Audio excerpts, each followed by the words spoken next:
The slap cracked through first class like a thunderclap. The sound did not just shake the air. It struck straight into a woman's dignity. Brooke Daniels, 41, year-old head flight attendant, glared coldly, her handprint still burning red on the cheek of Nyla Carter, a black woman dressed in worn jeans and sneakers with frayed heels. In that moment, the entire cabin froze. The white light from the ceiling illuminated Nyla's face. The red welt etched on her skin hurt not only in flesh, but scorched deep into her pride. She did not fall, did not cry. She only stood in silence, her dark eyes swallowing the quiet. Yet that very silence only drove the one who struck her further into rage. "Fraud," Brooke hissed, snatching the ticket from her hand, ripping it to shreds and tossing it to the floor like garbage. "Get on your knees, pick it up, then crawl back to economy, where you belong." The sharp smack of paper hitting the floor tore open the air. 30 passengers, dressed in crisp suits and glittering gowns, all locked their eyes on the scene. Some raised their phones, their lenses trembling, their eyes lit with the thrill of free entertainment. Somewhere a whisper rose. Finally, someone's dealing with the imposters. Nyla did not move. Inside her head, each heartbeat thundered. She knew that if she bent down just once, she would lose more than a ticket. She would lose her very worth. That she would not allow. Brooke could not endure such defiance. Her voice climbed higher, slicing through the cabin. "Are you deaf? I said kneel!" Her hand shoved hard into Nyla's shoulder, trying to force her down. But Nyla stood firm, every muscle tight as steel. Her eyes, though rimmed red, remained eerily calm. The shove made her stumble against the soft leather seat. Laughter trickled out from some, amused by the humiliation. An elderly man in a 3-piece suit muttered to his wife, "In my day, people knew their place." The woman beside him clutched her purse tighter, whispering, "I don't feel safe with her on this plane." Just a few rows away, Tessa Vaughan, a 29-year-old influencer with wavy blonde curls, angled her phone camera perfectly. The numbers ticked up fast. 500, 800, 200 viewers flooding her live stream. She gasped theatrically, hand over mouth. "Oh my God, do you see this? There's a fake in first class, and our crew is handling it perfectly." Comments flooded in. "Kick her out now." "Yes, these people waste everyone's time." "Throw her off the plane." While the crowd reveled, Nyla felt a familiar weight pressing down. The weight of being dismissed for her plain clothes, her dark skin, her worn shoes. She studied each face, each narrowed glance, dripping with contempt, and wondered, how many more times must a person prove their worth just to be treated as human? Grant Ellison, the 52-year-old ground supervisor, burst into the cabin, panting. He did not spare Nyla a glance, only addressed Brooke. "What's happening here?" "She's using a fake ticket. She resisted when I asked for her ride," Brooke declared with confidence. Grant scanned Nyla from head to toe. Faded jeans, plain white t-shirt, old sneakers. One look was enough for him to pass judgment. "Show me your ID and ticket. Now!" "My ticket." Nyla's voice was steady. She tore it up. Brooke's mocking laugh rang out. Several passengers chuckled with her, treating it as proof of guilt. In the front row, a middle-aged businessman tapped into a group chat. "There's a show. Some woman pretending in first class." Replies popped up instantly. "Kick her off already." Airport security would arrive in minutes. Brooke knew it. Grant knew it. And Nyla knew it too. But only she knew one more truth. When they called security, when they prepared to expel her from seat 2A, they had no idea they were insulting the most powerful woman on this aircraft. In that instant, Nyla was not just enduring a slap. She was sparking a storm that would tear away false masks, rip open prejudice, and reveal a shocking truth. The woman they scorned was, in fact, the CEO and majority shareholder of Aurora Airways. She drew a deep breath, her hand tightening on the strap of her worn messenger bag. In her eyes glinted a light. The light of someone who knew that silence was only the preparation for a thunderous counterstrike. The electronic voice at the gate echoed, "Flight 882, final call." The clock on the screen blinked coldly. Time kept moving, while first class had turned into a cramped stage where every eye was fixed on one woman. Nyla Carter still stood tall, her cheek burning red, but her voice was calm, almost frighteningly so. "My ticket has been destroyed." The words were sharp, clean, slicing through the thick air like a blade. Brooke Daniels let out a mocking laugh. "That cheap trick won't fool anyone." She turned, grinding her heel into the shredded pieces of paper, crushing them underfoot, and lifted her chin. "This is the fate of forged documents." The audience in the cabin was half amused, half tense. Some took photos, some live-streamed, but not a single person spoke in her defense. They sat back in their leather seats, sipping wine, letting a woman be humiliated in public. Grant Ellison pulled out his radio, his voice clipped. "Ground control. This is Ellison. We need security immediately. Disruptive passenger in first class." The call went out like a hammer blow against Nyla's chest. But she did not move. Within minutes, Malik O'Neill, a 34-year-old security officer, appeared, his broad shoulders blocking the aisle, his hand resting lightly on the cuffs at his belt. Behind him was Officer Miguel Alvarez, 37, his face cold as ice. Their arrival drew every gaze. "What's the problem?" Alvarez asked, his voice steady and firm. Grant jumped in quickly, pointing straight at Nyla. "Passenger with a fake ticket, refuses to leave, resisted the crew." Brooke added, her eyes alight like someone who had just won a game. "I tried to check, but she screamed and resisted. She's clearly a professional fraud."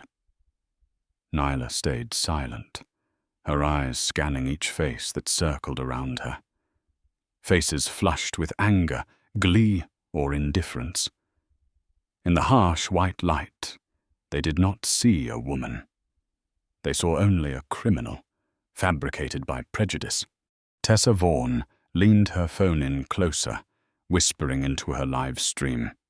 "Oh my God, you're watching a fraud in first class unfold live. This is insane." The viewer count skyrocketed. 4,000, 6,000, 8,000. Comments poured across the screen. "Kick her out now." "No mercy." "This is why flights are delayed." Alvarez stepped closer, light flashing off the steel cuffs at his side. "Ma'am, I need you to collect your belongings and come with us. We'll resolve this at the gate." Nyla drew a slow breath. Her voice was low but unwavering. "Before I am escorted away, I need to make one call. The cabin rippled with shock. Brooke sneered, folding her arms. Who do you think you're calling? A lawyer? An accomplice? Grant gave a cold nod to security. Take her out now. Don't waste any more time. But in that very moment, Nyla placed her hand on the strap of her worn messenger bag. The gesture was deliberate, calculated. Malik's voice snapped sharp. Keep your hand still. Don't pull anything out. Nyla's eyes did not blink. From deep within them, a different light flickered. She spoke slowly, every word edged with steel. If you want to know the magnitude of the mistake you're about to make, let me show you the only proof that matters. The cabin held its breath. Phone cameras trembled. Tessa whispered into her stream, "Oh my God, this is golden footage." Nyla calmly unlocked her bag and pulled out a worn leather folder. The cover was old, its corners frayed, but the embossed logo gleamed under the cabin lights. A chill swept through the aisle. Alvarez frowned. Malik narrowed his eyes. Brooke faltered for the first time. Grant chuckled dismissively. Pathetic. She thinks a few fake documents will fool us. Nyla paid no attention. She opened the folder, and on the very first page, an ID card gleamed, its words cutting through the cabin like a blade. 4 bold letters, sharp as a sword. Chief Executive Officer, E. Aurora Airways. Silence fell like a storm. The entire cabin drowned in a deafening quiet. The woman they called a fraud had just revealed herself as the true master of the skies. Brooke froze, her hand trembling. Grant swallowed hard. Tessa's eyes widened as her live stream erupted. Unbelievable! She's the CEO! And in that moment, Nyla simply smiled. Not the smile of triumph, but the quiet smile of someone who had known the ending all along. That silence, sometimes, is the strongest weapon of all. The entire first-class cabin erupted like a hornet's nest struck open. Whispers, shouts, the scraping of chairs, and hurried footsteps filled the air. A few passengers rushed closer to see, phones raised, cameras flashing non-stop. On Tessa Vaughan's live stream, the viewer count leapt from 10,000 to 15,000 in less than a minute. No way, Brooke Daniels stammered. Her skin was pale, her eyes wide as if she had seen a ghost. This must be fake. But deep down, she knew the golden seal and the silver watermark could never be forged. Grant Ellison's hand shook as he clutched his radio, sweat pouring down his face. One thought drilled into his skull. I just humiliated the head of the company.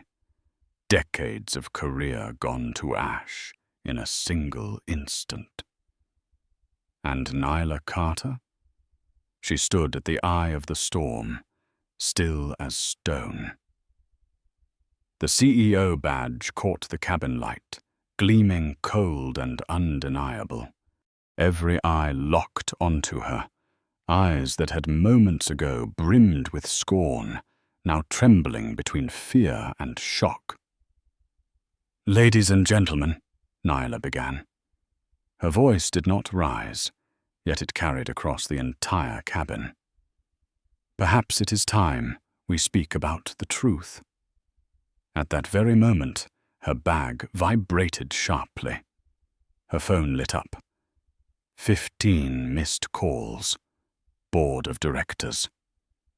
Tessa's camera zoomed in, her online audience going wild. Comments flooded in. "Best movie of the year. Oh my God, the CEO was slapped on her own airline. Justice is here." Grant pressed his radio to his ear in panic. "Patricia, we have a situation," a cold female voice shot back. Fiona Park, regional director. "Ellison, what is happening? Social media is exploding. Is the passenger being dragged off, really? The CEO?" Grant swallowed hard, his voice trembling. I'm not sure." Nyla tilted her head, her deep black eyes drilling through him. "You know very well, Ellison. And you just summoned security to put handcuffs on your own boss." Gasps filled the cabin. A few passengers stared, mouths hanging open. A businessman who had mocked her minutes before stuttered, I didn't know. I'm sorry." Meanwhile, Brooke backed away until her spine pressed against the cabin wall. The sting of the slap still burned on her hand, now transformed into an iron shackle tightening around her chest. Each second that passed hammered the truth deeper. Nyla's voice remained steady and cold. "You saw my faded jeans, my worn shoes, and you decided I did not belong here. But not one of you asked, if this ticket were legitimate, if this woman truly had the right to sit in first class, what then? You chose judgment first, and now you are learning the price of that judgment." The live stream exploded. Viewership shot past 20,000. The hashtag #CEO reveal blazed across screens, spreading like wildfire. Officer Miguel Alvarez, who had kept his grip on the cuffs, slowly lowered his hand. He glanced at Nyla, then at Grant, then at Brooke. Every vein in his face stood taut. He understood. If he dared place those cuffs on the CEO, his career would end in ruin. Malik O'Neill, the security officer, stepped back half a pace. His voice rasped. "Ms. Carter, please give us direction. We were given false information." Nyla did not answer right away. She scanned the cabin. 30 faces, moments ago smug and entertained, now timid and ashamed, and thousands of unseen faces watching through the live stream, holding their breath for what came next. She closed the folder gently, her hand resting on the worn leather cover. "I did not come here for revenge," she said, her voice warm but edged with steel. "I came here to face the sickness within my own company, and today, I have seen it." The air tightened. Many thought her next words would be the death sentence for Brooke and Grant. But Nyla paused, letting silence stretch taut like a drawn string.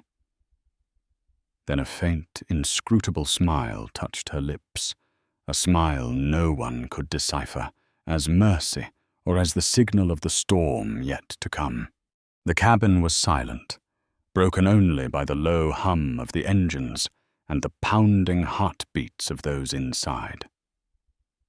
Nyla Carter still stood tall, her eyes blazing as if to burn through every layer of hypocrisy in front of her. Then from within her worn leather portfolio, she drew out a thick file, the edges of the paper fluttering in the cold air of the cabin. "Do you think today is just a misunderstanding?" Nyla's voice was steady, slow, deliberate. "No. This is a system, and I have the proof." A wave of murmurs rose, then collapsed into silence as she turned the first page. Bold black letters on white paper. Discrimination Investigation. Aurora Airways. 18 months. 40. 7 cases. Brooke Daniels' jaw dropped. Grant Ellison's sweat poured like rain. Captain Harold Kent, who had just stepped out of the cockpit, froze as if turned to stone. Nyla raised the first-color photograph. A Muslim passenger, her eyes red with tears, denied a Ramadan meal. "This," Nyla said, "was Brooke Daniels. You told the passenger it was company policy not to serve her." Brooke staggered as if the floor had split beneath her. I don't remember," her voice quivered. But Nyla didn't allow her to finish. The next page revealed an image of a Hispanic family being escorted out of first class. "This was Grant Ellison," Nyla pointed directly.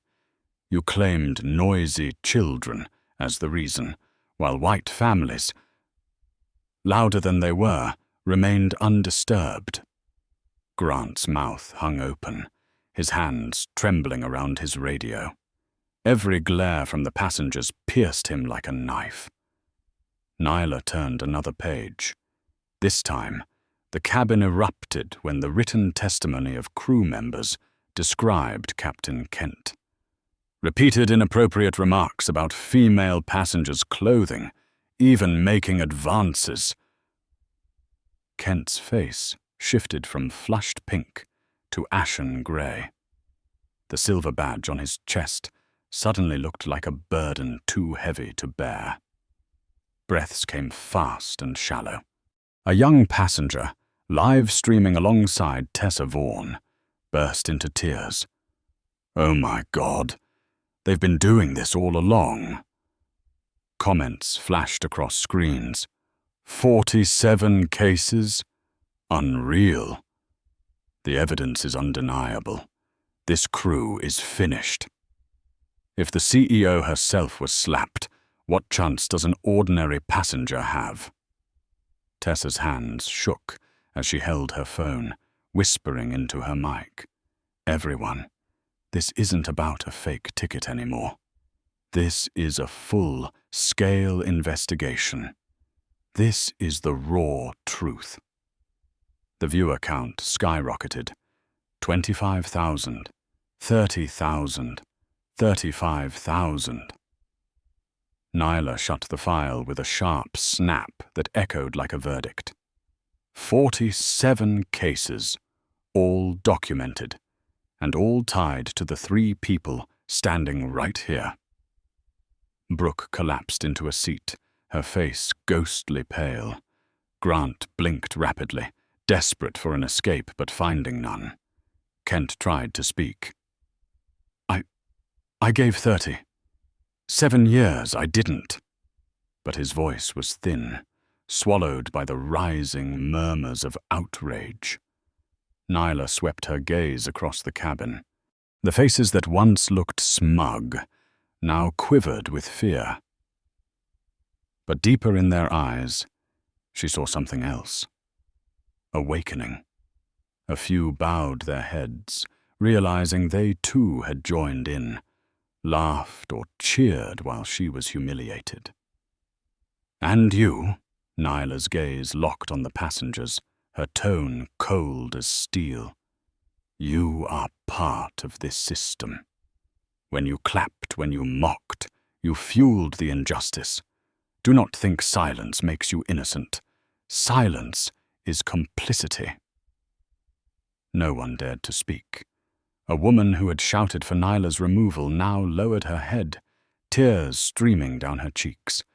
An old man mumbled, I was wrong." At that moment, Nyla's phone rang. On the screen, Leonard Briggs, chairman of the board. She pressed speaker. His urgent, trembling voice filled the cabin. "Nyla, I'm watching the live stream. The whole country is watching. Are you all right?" "I'm fine," Nyla answered, her eyes never leaving the trembling faces around her. "But Aurora Airways is not, and we must change. Starting here. Starting now." First class was consumed by a heavy silence. No one moved. No one dared breathe too loud. And in that silence, Nyla Carter had begun a revolution. The air inside the cabin was so thick it felt like it could be sliced apart. Nyla Carter closed the file, her gaze sharp as a blade sweeping across every face. Then she slowly placed another document onto the folding tray. The cover bore bold letters. Financial Impact Analysis, Aurora Airways. A murmur rippled through the cabin. Brooke Daniels covered her face with her hands, whispering, "Dear God, what else is there?" Nyla opened the first page, her voice not loud but so clear that every word struck like a hammer to the ear. In the airline industry alone, the average cost of a discrimination lawsuit is $2.3 million, including legal fees, damages, and federal fines. Aurora Airways has logged 47 cases in just 18 months. Do the math. Swallowing echoed around the cabin. Grant Ellison swayed as though he had just heard of his own bankruptcy. A passenger whispered, just loud enough for the live stream microphone to catch. "My God, over 100 million. Nyla nodded, confirming the fear. Correct. 100 million is a conservative figure. But that is not the greatest disaster. She pulled out a color chart, red columns plunging to the bottom of the page. Every public scandal on social media causes an average stock drop of 4.2% in 24 hours. With Aurora Airways' current market cap, that means nearly $890 million vanish because of the ignorance and prejudice of a handful of employees. Gasps ripped through the cabin. A woman clutched her chest as though struck by lightning. A businessman fumbled for his phone, opening his stock app, his face draining pale as he saw Aurora Airways' shares plummeting by the minute. "You thought today was just an argument with a passenger in jeans?" Nyla's voice thundered. "No. Today is the day Aurora Airways lost nearly $1 billion. And it all began with this slap." She pointed to her cheek, where the red mark still burned. Brooke broke into tears, mascara streaking down her face, looking pitiful like a discarded doll. Captain Harold Kent pressed a hand to his forehead, sweat pouring, his once proud shoulders trembling like a collapsing tower. Meanwhile, Tessa Vaughan's live stream exploded. The viewer count surged past 45,000, comments flooding in. $890 million? I'm watching history. Karma delivers instantly. Nyla was not finished. She pulled out another folder, stamped bright red. Federal Aviation Regulation, Part 382, Air Carrier Access Act, Title 7, Civil Rights Act. "What you did today," she read slowly, each word like a blow of a hammer, "was not just unprofessional. It was a federal violation, assaulting a passenger, destroying lawful documents, filing false reports to security, open racial discrimination. Each charge can take you to court, and each conviction can mean 2 years in federal prison." Brooke's head shot up, sobbing. "No, I have a family. I didn't mean to," Grant gasped, his face flushed, eyes darting desperately for escape. Kent muttered, trembling. "Impossible. This can't be happening." Nyla stared at them without a shred of pity. "I don't need excuses, because the truth is being live-streamed to tens of thousands, because shareholders are flooding my phone with calls. And because the Department of Transportation has already opened a case. Her phone rang again. On the screen, Secretary Laura Reeves, Department of Transportation. The number lit up for everyone watching the live stream, sending thousands of online viewers into a frenzy. Nyla answered, putting it on speaker. A firm female voice echoed through the cabin. Ms. Carter, we have seen what is happening. The DOTA is officially launching an industry-wide investigation. We request your cooperation. The cabin fell into dead silence. Tessa whispered shakily into her camera. Everyone, the government has stepped in. This isn't just a flight. This is a national case. Nyla closed her eyes, inhaling deeply. Then she opened them, steel flashing in her gaze.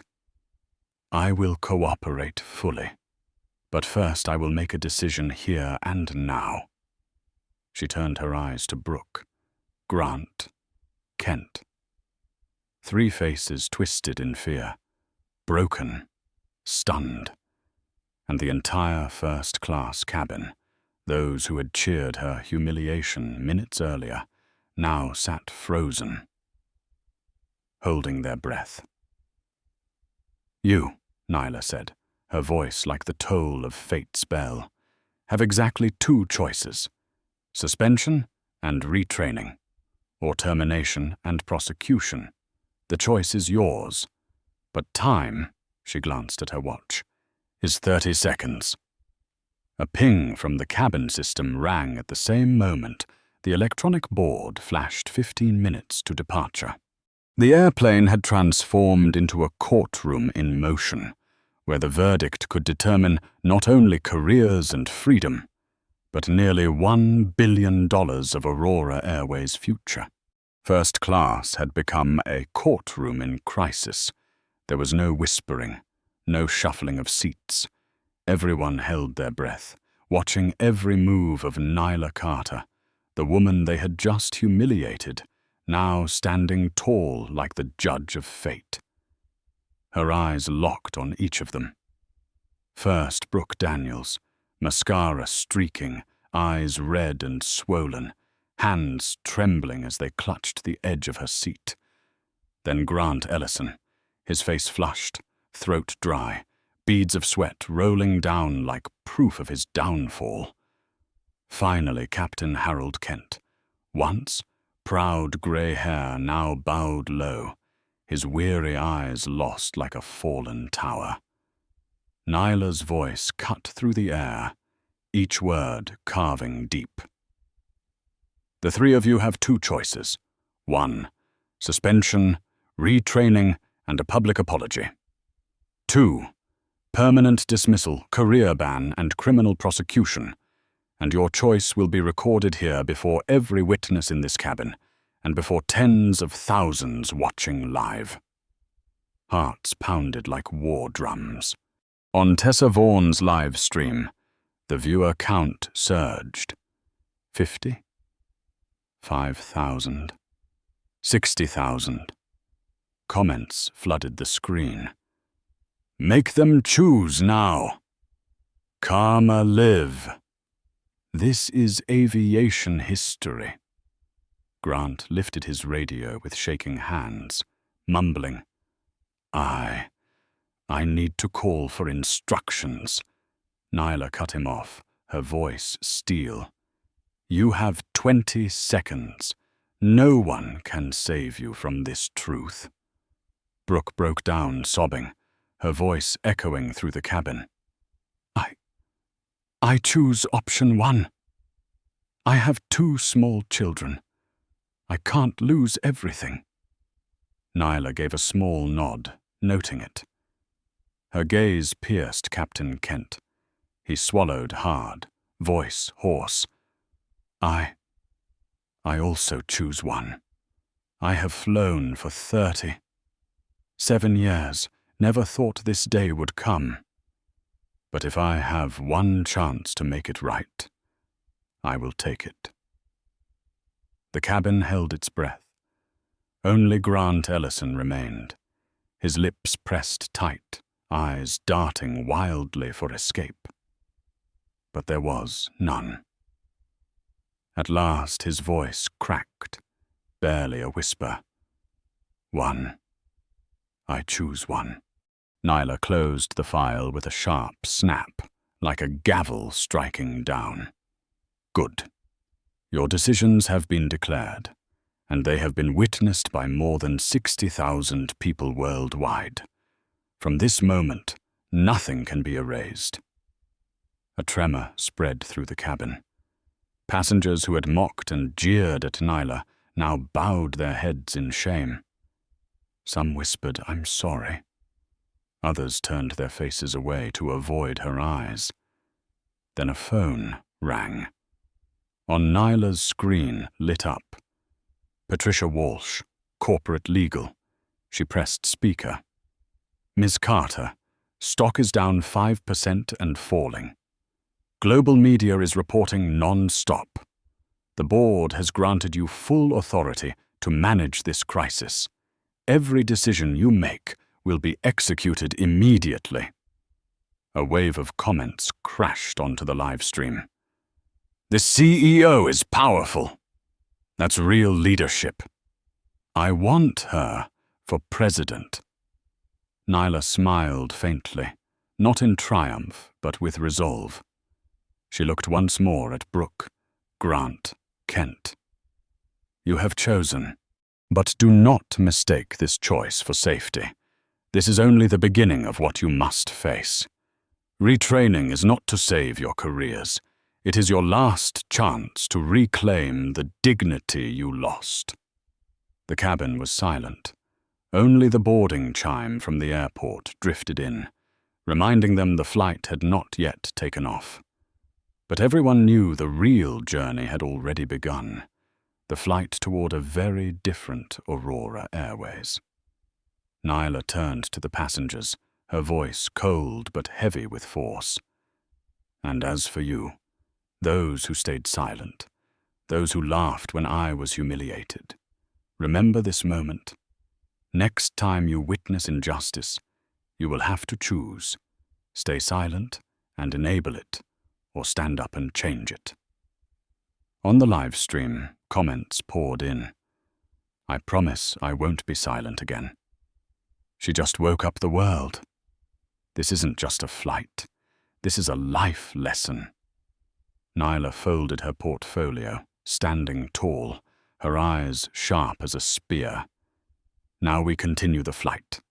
But Aurora Airways will never be the same again. First class was no longer just an airplane cabin. It had become an emergency boardroom for an entire corporation. White light poured down on Nyla Carter's face, the red mark of the slap burning like a scar of history. She opened the portfolio once more, this time not with evidence of guilt, but with the embossed reform blueprint of Aurora Airways. Nyla's voice rang out, clear and steel, hard. Tonight, right here, Aurora Airways will change. A wave of murmurs rippled across the cabin. Tessa Vaughn whispered shakily into her camera, the live stream count soaring, 70,000 viewers watching live. Comments flashed across the screen.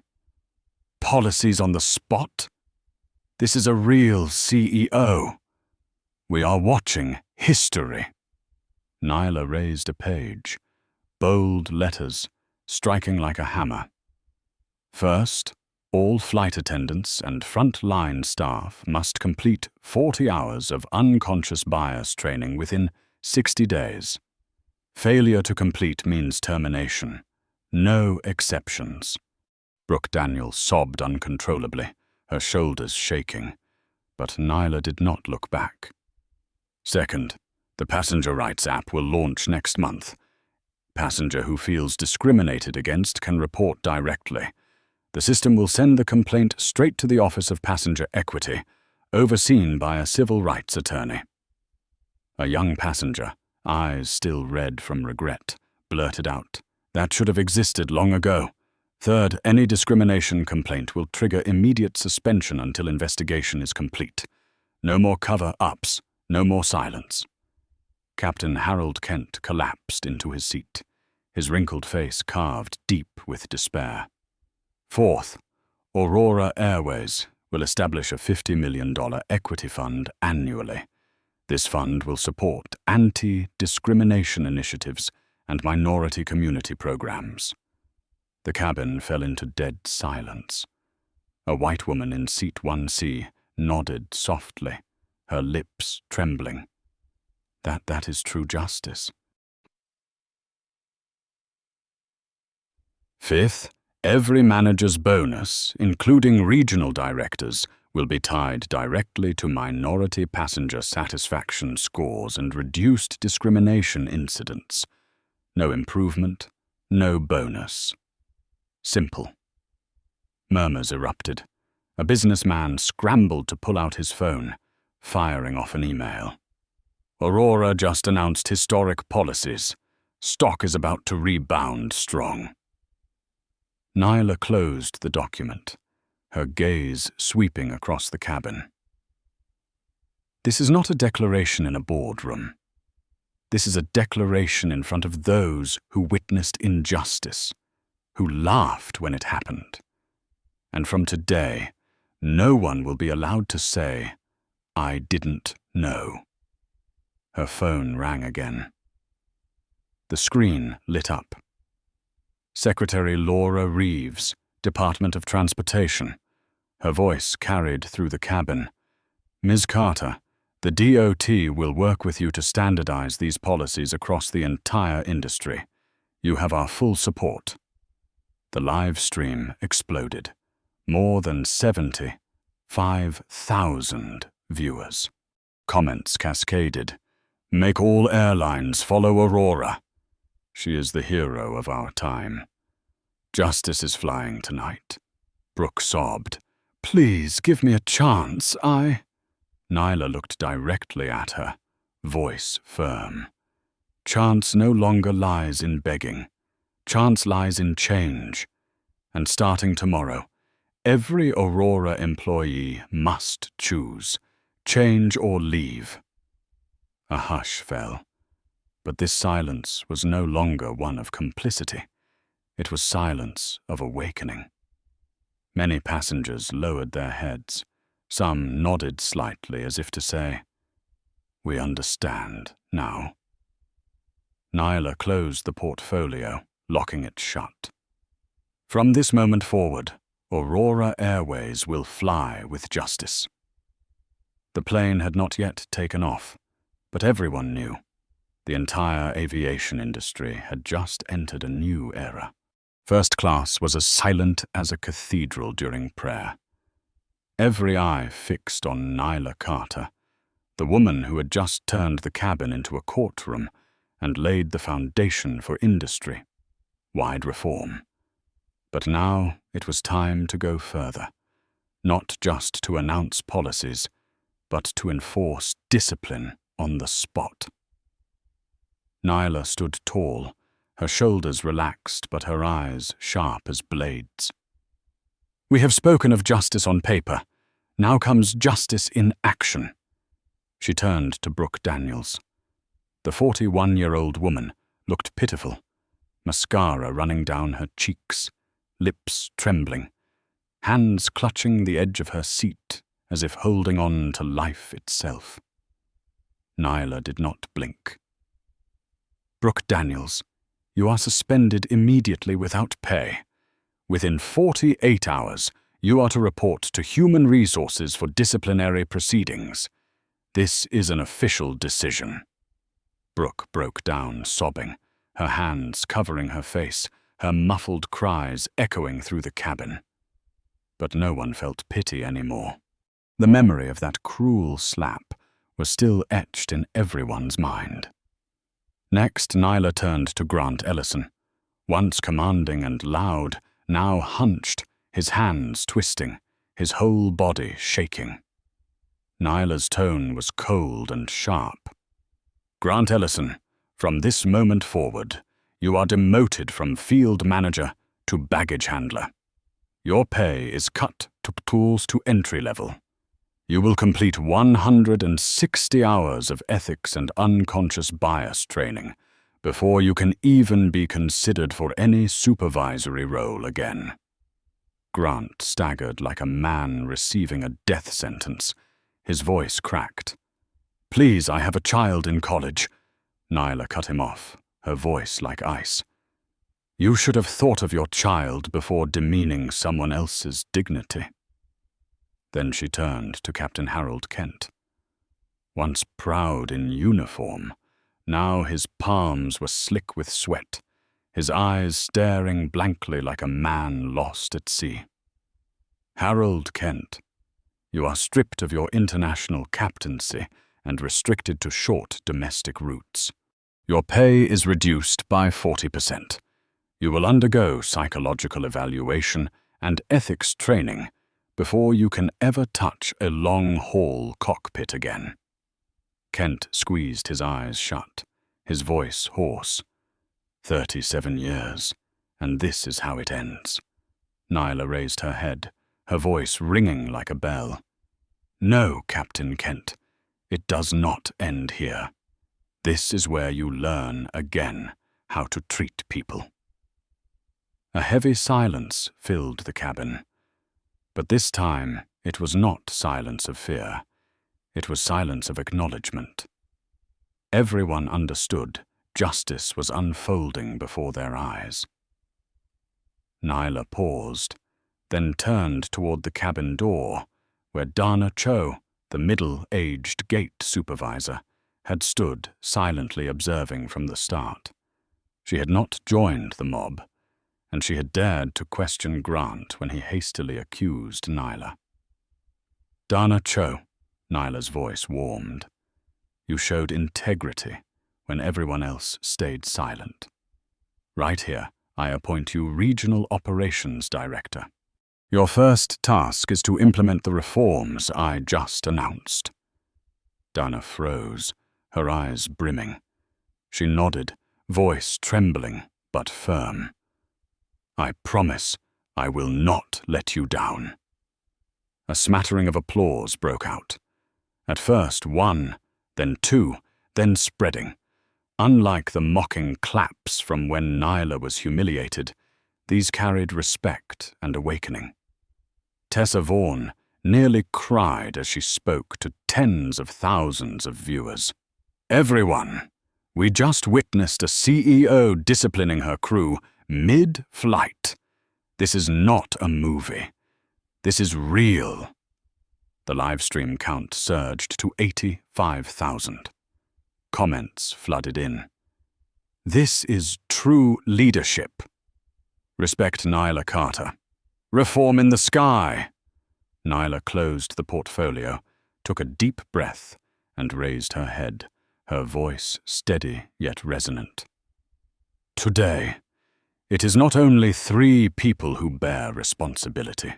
All of us, from the passengers who stayed silent to those who joined in mockery, are links in the chain of injustice. I have chosen change. And you must choose too." No one dared breathe too loud. Many passengers bowed their heads, some with tears in their eyes. And on the live stream, thousands of viewers typed in unison, "We choose change." The only sound in first class was the pounding of hearts mixed with the relentless vibration of the phone in Nyla Carter's bag. The screen lit up. "Leonard Briggs, Chairman of the Board." Nyla switched to speaker. Leonard's voice came through, urgent, tinged with panic. "Nyla, the entire board is in emergency session. Global media is reporting every second. Aurora stock has plunged nearly 6%, but it is now surging back. People are chanting your name. The board is unanimous. Full authority is in your hands. We will sign any resolution you enact." The cabin froze. Tessa Vaughn panned her camera across the seats, her voice trembling. Everyone. She has just been given full control.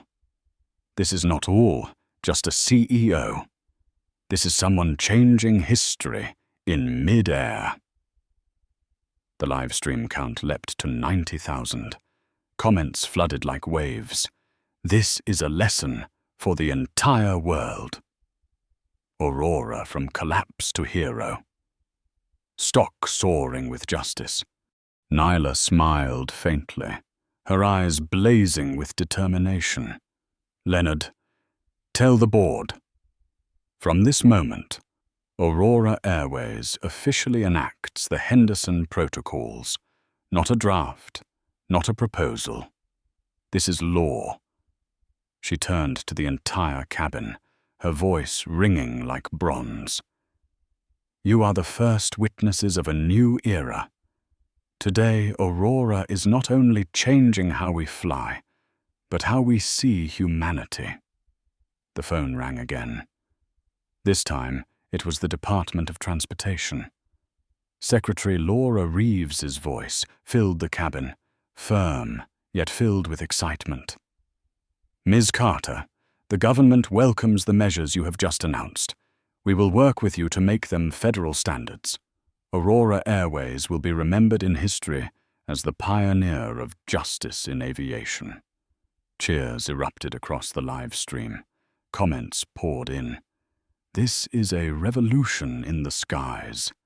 One woman, one slap, one global change. Brooke Daniels sat hunched, her face streaked with tears, whispering, all of this, from one mistake of mine. Nyla glanced at her, her voice no longer icy but steady and somber. No, Brooke, not from your mistake alone, from the silence of an entire system. And because of that, today's change is all the more necessary. Grant Ellison bowed his head, muttering, I never thought. One biased decision could burn nearly $1 billion in minutes. Nyla's reply was resolute. Value is not measured in money alone, Ellison. But if nearly $1 billion is what it takes to open this system's eyes, then it is a price worth paying. Captain Harold Kent shook his head slightly, eyes fixed on the window, where the crimson sunset reflected against the fuselage. He murmured, 37 years, and today I see a woman in faded jeans as the true commander of the skies. A sudden round of applause broke out, at first hesitant, then growing, then rolling through the cabin. No jeering, no mocking laughter, only respect. The live stream exploded. 90. 5,000. Watching. Comments raged. This is the leader of the century. I will book Aurora right away. Justice flies high. Nyla raised her hand, calling the cabin to quiet. Her voice dropped, warm yet carrying undeniable strength. Today we are not only flying to New York.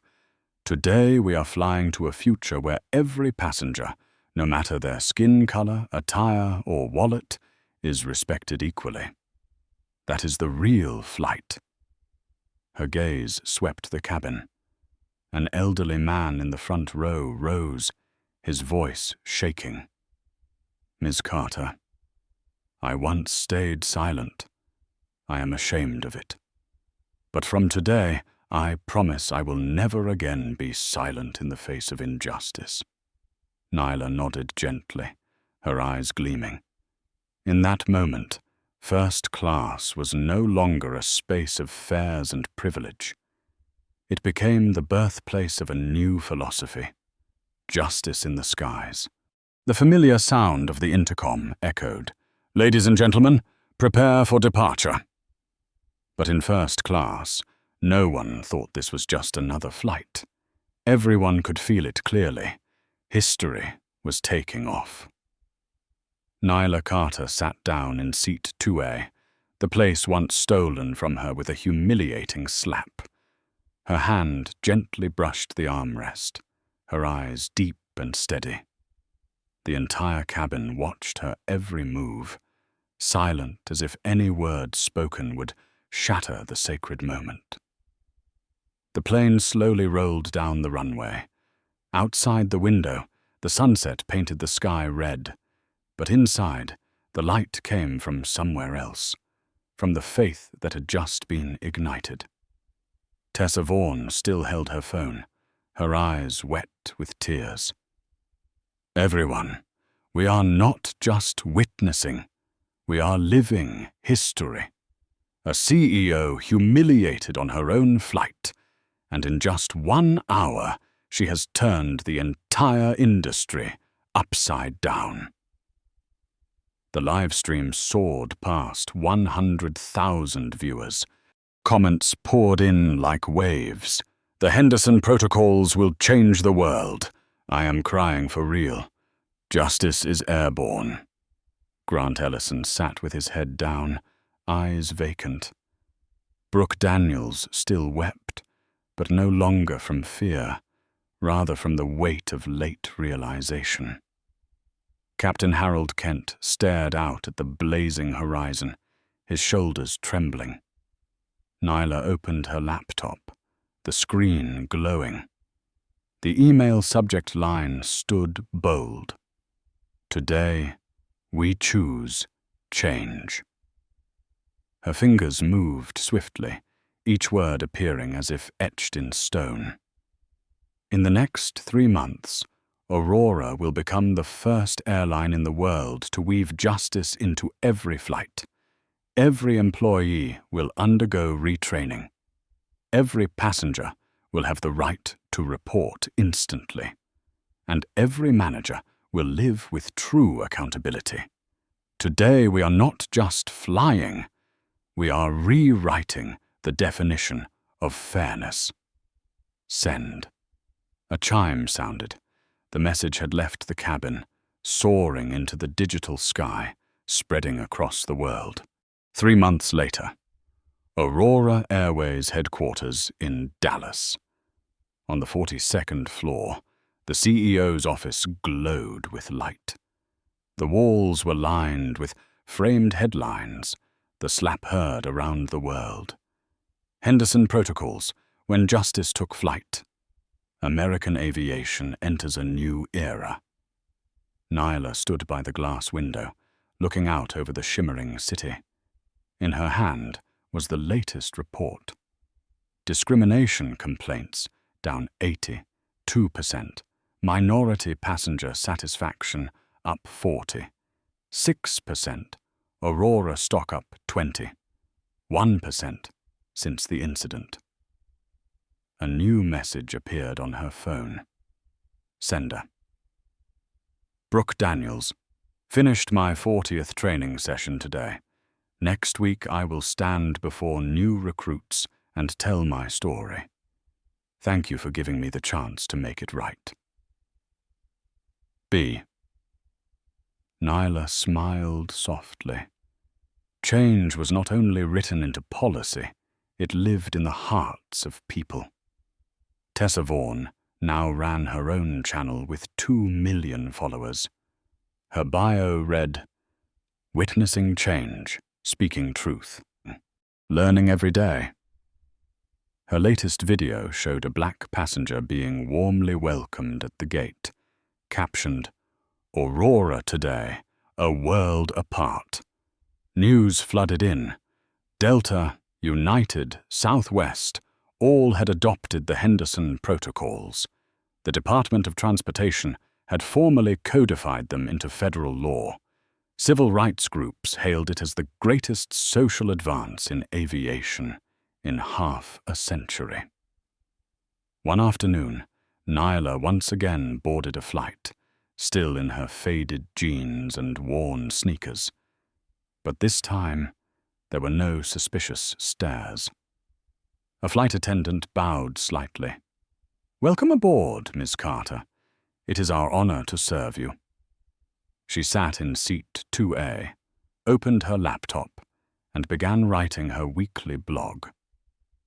3 months ago, I was slapped because people thought I did not belong. But the important thing was not the sting on my cheek. The important thing was that hundreds of thousands of people awakened.